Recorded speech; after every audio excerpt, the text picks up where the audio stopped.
अलग अलग कहते हैं। जो इन दोनों में से एक में भी अच्छी तरह स्थित हो जाता है, उसको दोनों का फल प्राप्त होता है। ज्ञान योगियों को जो स्थान मिलता है, वही स्थान कर्म योगियों को भी प्राप्त है। कर्म योग के बिना संन्यास का प्राप्त होना दुष्कर है। कर्म करने वाले मुनिजनों को ब्रह्म प्राप्त होने में विलंब नहीं लगता। कर्म योगी योग युक्त शुद्ध अंतःकरण वाला, मन तथा इंद्रियों को जीतने वाला, कर्म करता हुआ भी कर्म फल में लिप्त नहीं होता। योग युक्त तत्ववेत्ता आत्मा देखते हैं, सुनते हैं, स्पर्श करते हैं, सूंघते हैं, खाते हैं, चलते हैं, श्वास लेते हैं, तो भी यही मानते हैं कि मैं कुछ भी नहीं करता। वे बोलते हैं, त्यागते हैं, ग्रहण करते हैं, मूंदते हैं, परंतु यही मानते हैं कि मैं कुछ भी नहीं करता।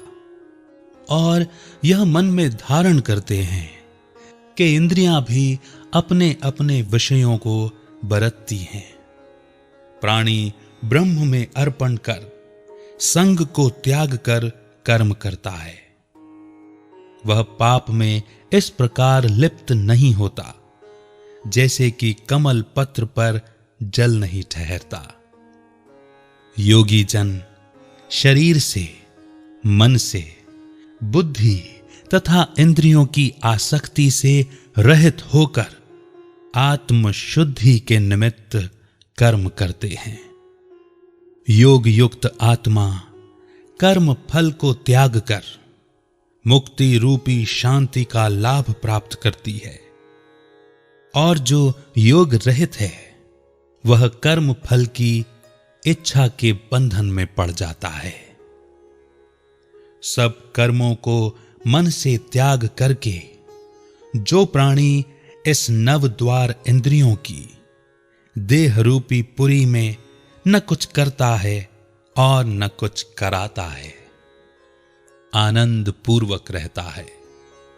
परमेश्वर किसी को कर्म में प्रवृत्त नहीं करता, कर्म और फल को उत्पन्न करता है। ये सब प्रवृत्तियों के द्वारा होते हैं। परमेश्वर किसी के पुण्य तथा पापों को ग्रहण नहीं करता। ज्ञान जो अज्ञान से आच्छादित है, उससे जीव मोह को प्राप्त होते हैं, परंतु आत्मज्ञान के द्वारा जिसका अज्ञान नष्ट हो गया है, उसका वह आत्मज्ञान परमेश्वर के रूप को ऐसा प्रकाशित करता है जिस प्रकार सूर्य संपूर्ण संसार को प्रकाशित कर देता है।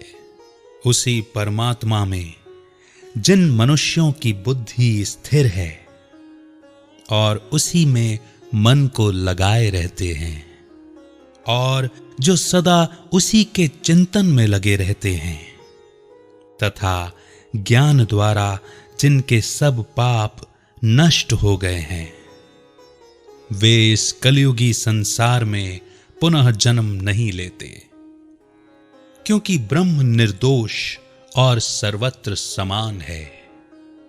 इसीलिए वे ब्रह्म को प्राप्त हो जाते हैं। जो प्रिय पदार्थ को पाकर प्रसन्न और अप्रिय पदार्थ को पाकर खिन्न नहीं होते हैं, ऐसे स्थिर बुद्धि वाले मोह रहित ब्रह्मवेत्ता को ब्रह्म में स्थिर जानो। जो बाहरी पदार्थों में चित्त को आसक्त नहीं होने देता, वही आत्म सुख का अनुभव करता है। इंद्रियों के स्पर्श से जो भोग किए जाते हैं, वे वस्तुतः दुखदाई होते हैं। उनका आदि भी है और अंत भी है। ज्ञानी लोग ऐसे भोगों में रत नहीं होते।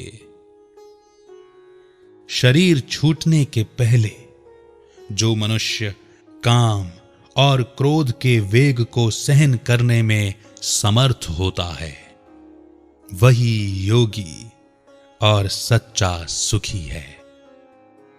जो योगी आत्म सुख से सुखी, अंतरात्मा के आनंद से आनंदित और अंतर ज्योति से ही प्रकाशित है, वह ब्रह्म रूप होकर ब्रह्म निर्वाण को प्राप्त होता है।